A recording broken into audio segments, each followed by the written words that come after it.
İyi akşamlar değerli izleyiciler. Goedenavond dames en heren, jongens en meisjes. Bu haftaki programımızda kısa haberler ve duyuruların yanı sıra Hollanda'daki Nevroz kutlamalarıyla ilgili bir röportaj yer alıyor. Ancak biz gene Nasrettin Hoca ile başlıyoruz. Bu küçük filmin adı Tavuğun Suyu.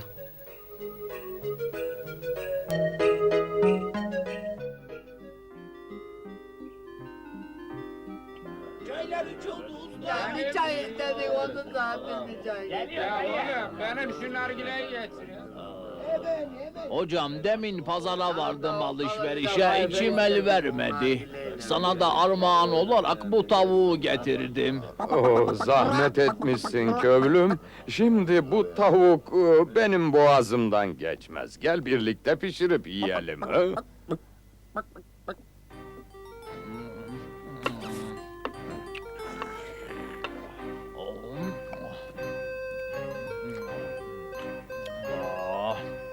Saat 12, saat 12, herkes uykuya.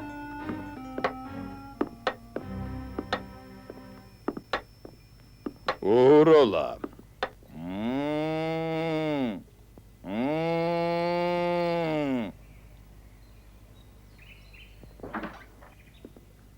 Buyurun ağalar, kimlerdensiniz? Dün akşam sana tavuk getiren köylünün komşusuyuz. Buyurun.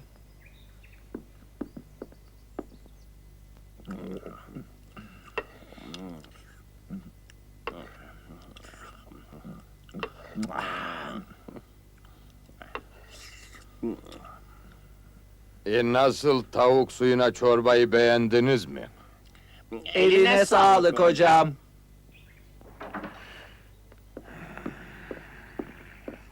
Hadi uğurlar ola.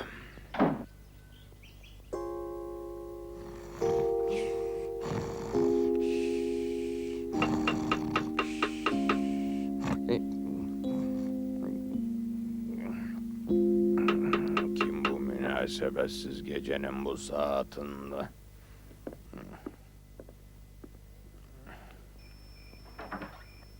Desturun ağalar, kimlerdensiniz? Sana tavuk getiren köylünün komşusunun komşusuyuz, anlarsın ya. Bana az müsaade edin ağalar, şimdi dönerim.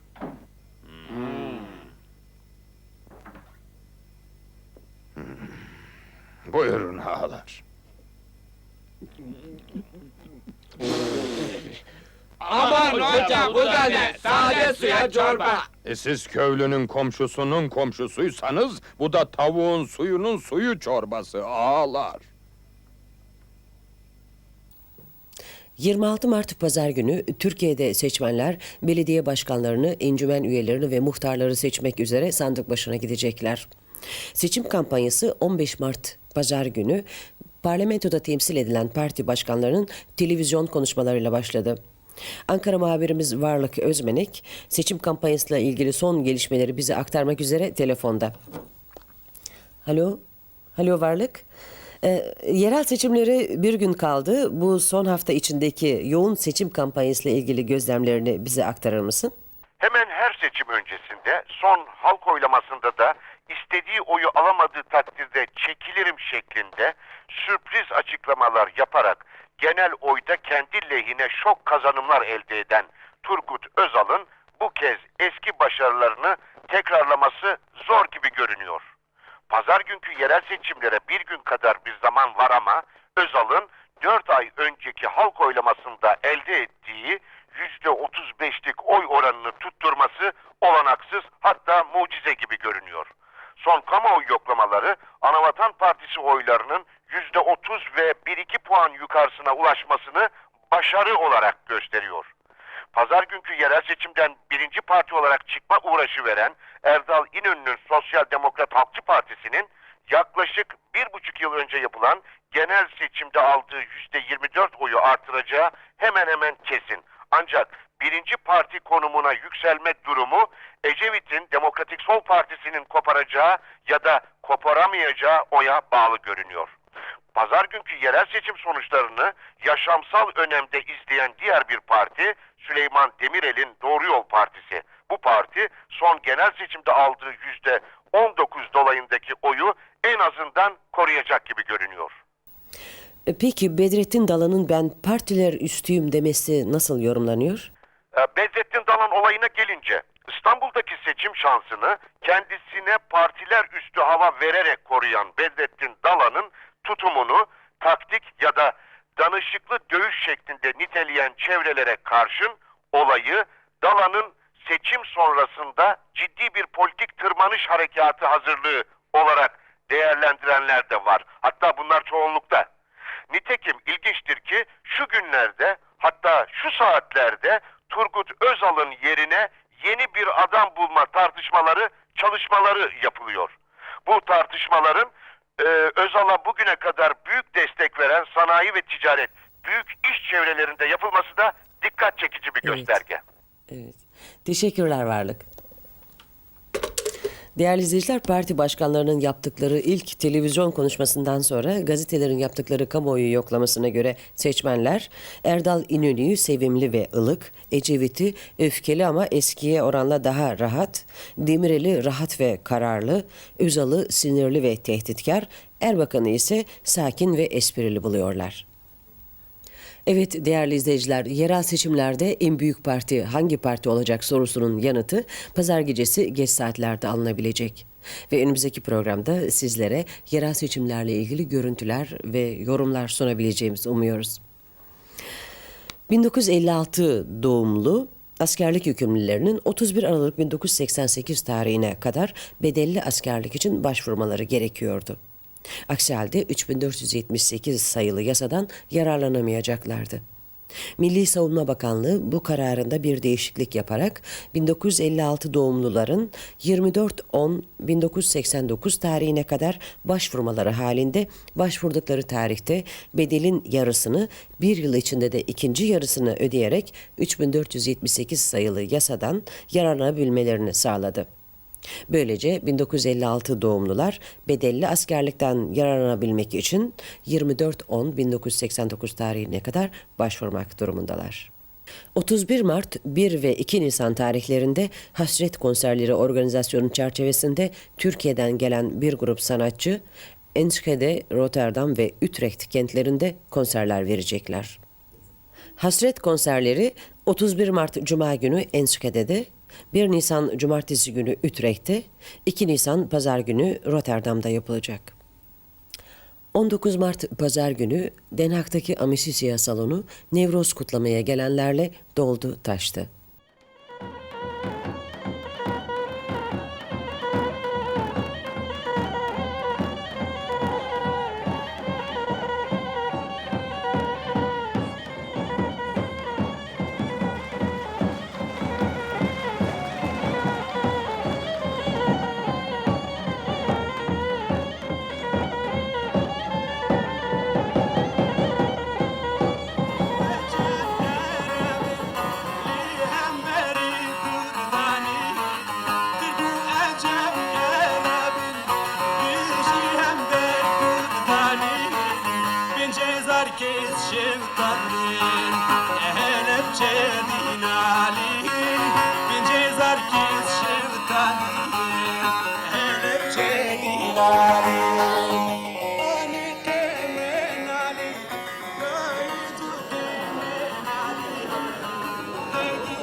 خورا بن امبلاز ازنزانم چی بیجم ازنزانم چی بیجم خورا بن امبلاز ازنزانم چی بیجم ازنزانم چی بیجم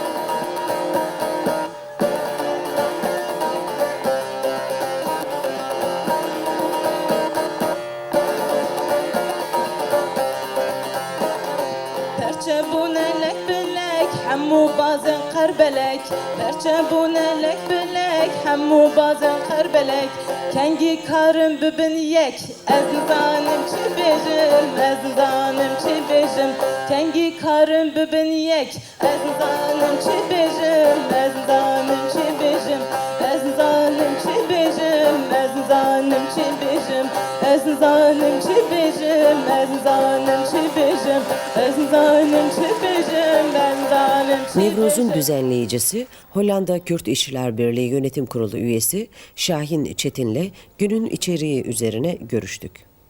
Halkımız oldukça coşkulu. Çünkü Nevruz bildiğiniz gibi Kürt halkının ulusal kurtuluş mücadelesinin bir simgesidir. Yani yeni gün anlamına gelen, yeni bir başlangıcın anlamına gelen bayram olduğu için halkımız bu bayramı gördüğünüz gibi coşkuyla kutlamak için akın akın salonu doldurmuş bulunmaktadır. Burada hazır bulunanların hepsi Den Haag'tan mı geliyor? Hayır, ülke çapında, yurt dışından, örneğin Belçika'dan gelenler var. Çünkü Belçika'da Nevruz yapılmıyor herhalde bu sene. Ve Hollanda'nın değişik kesimlerinden. Bu yılki Nevruz kutlamalarının içeriği ne biraz da Halepçe katliamı oluşturuyor. Halepçe katliamının yıl dönümü. Öyle mi? Evet, tam söylediğiniz gibi. Çünkü Halepçe bildiğiniz gibi yeni bir Hiroşima'dır, yeni bir Nagasaki'dir. Ve 5000 tane insanımız öldü, 7000 insanımız yaralandı. Halen o acıları taşımaktadırlar.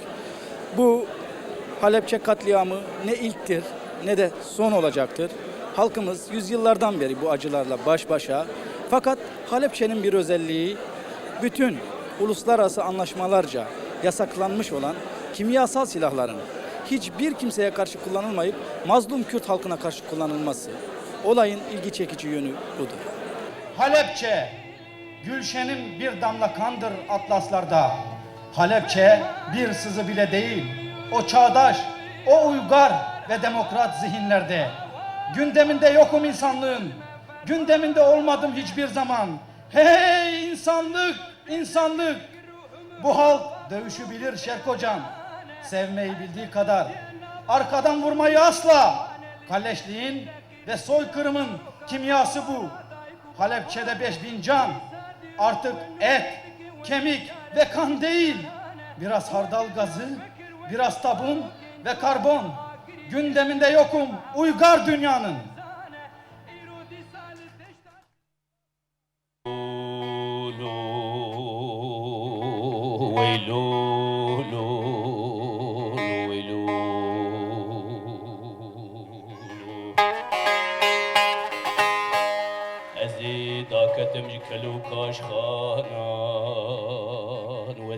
كتم سري برجوان دياران وزيب سر كلا دلي خذ مجولوم دي ساج كلان وخمان ودردا برين آخ ده ويلو لو لو ويلو لو ويلو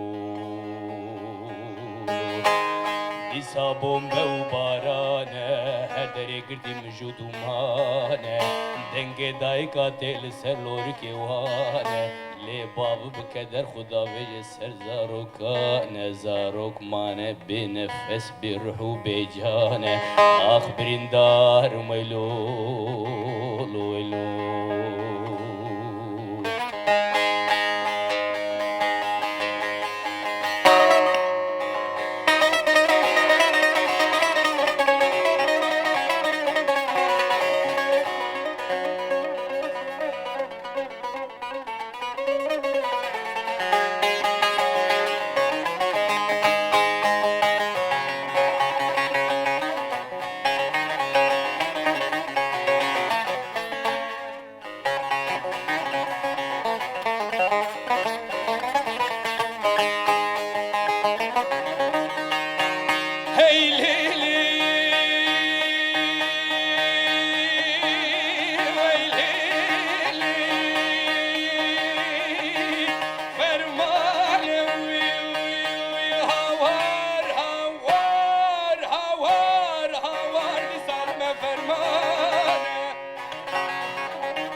محبات وكبرزانة إيرون دشتا سليماني الكيلكا هندري الباجاري حلبشي فرمانة مكردانة فرمانة فرمانة فرمانة فرمانة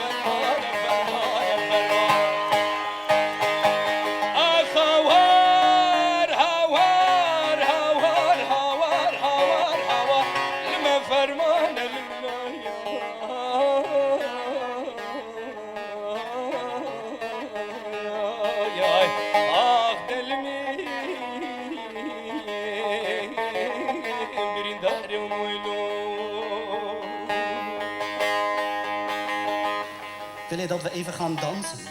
Heb jij te veel gedanst? Heb je blauw gedanst? Waarom zo wild? Ja, ik kan me voorstellen dat je blij was. Dat jullie allemaal blij waren, ja. Het is ook een sympathiek gebaar van onze regering en onze piloten dat ze zojuist vlak voor onze nationale feestdag onze stad hebben beloond. Met al die kleurrijke stoffen. Eerlijk gezegd, toen ik ze zag richting onze stad kwamen, werd ik bang. Ik zei bij mezelf, ach, hadden ze maar gewacht tot na de feestdagen. Maar toen ik die rook zag, die uit de grond steeg en op de regenboog leek, ben ik gerustgesteld. En vooral toen ik gejuich en gejubel hoorde, jullie waren vreselijk blij. Waarom schreeuwden jullie zo hard? Was het zo fijn? Ja, ik kan het heel goed begrijpen dat jullie blij waren. Maar ik kan me niet voorstellen dat de menselijke stembanden zo'n geluid kunnen laten.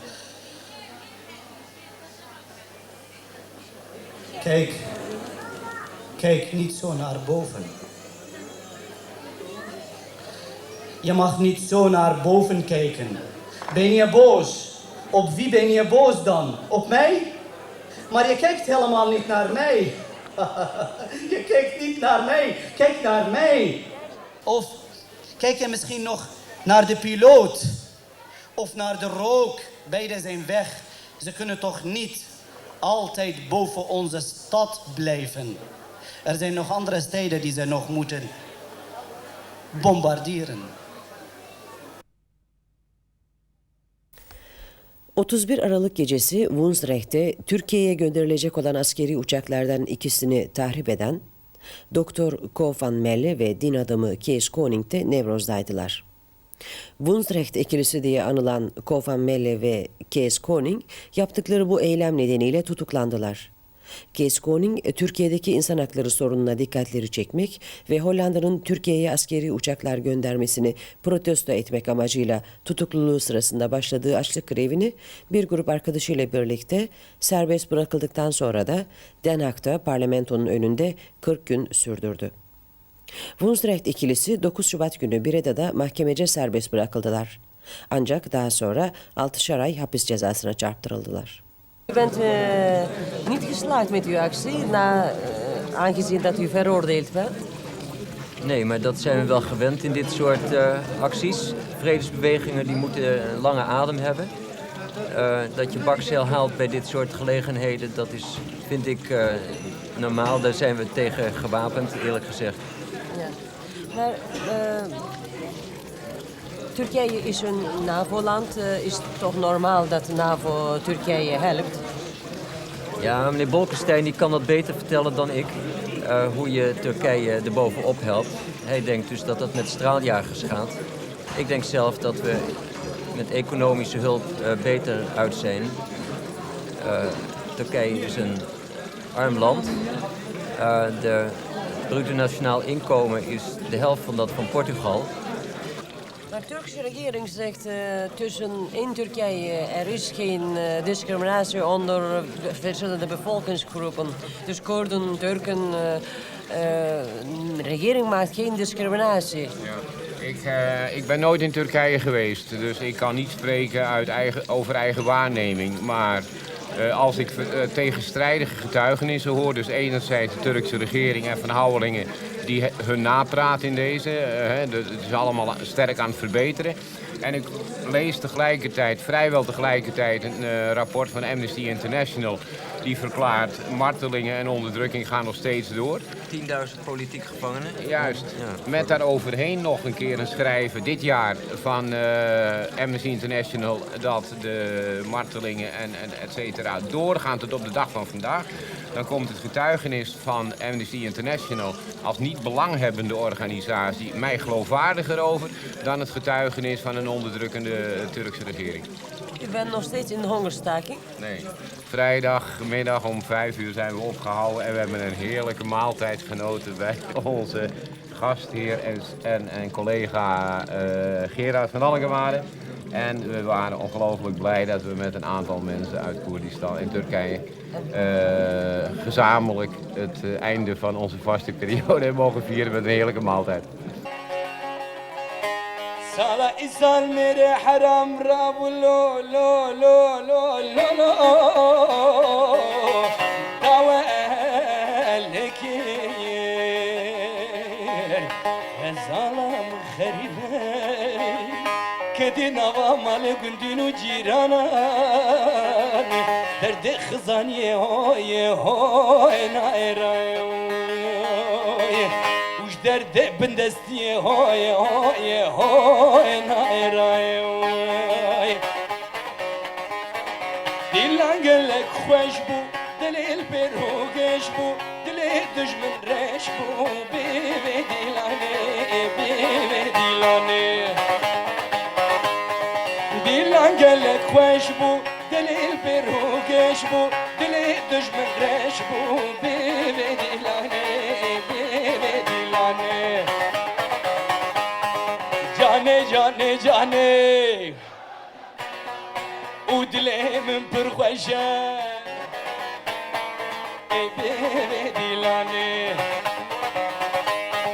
جاني جاني جاني ودلي من برخوشة بيبي دلاني.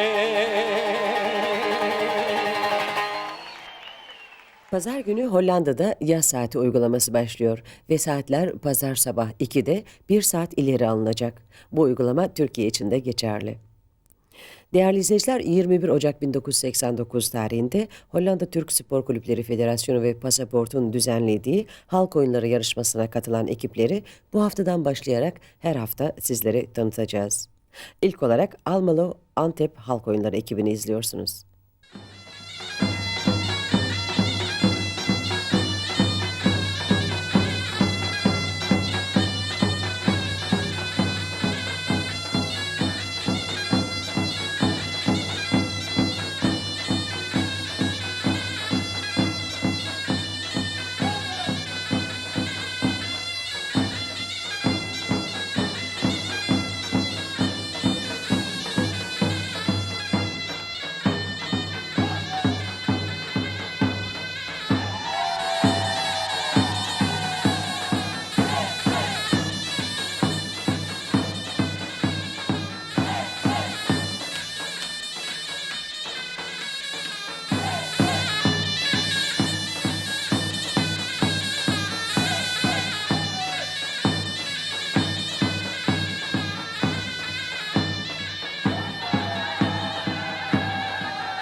Pazar sabahı saatlerinizi 1 saat ileri almayı unutmamanızı hatırlatarak haftaya buluşmak üzere hoşçakalın diyoruz. Goedenavond, dames en heren, en tot volgende week.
Hollanda Türk Futbol Ligi'nde geçtiğimiz hafta sonu yapılan karşılaşmaların sonuçları şöyle.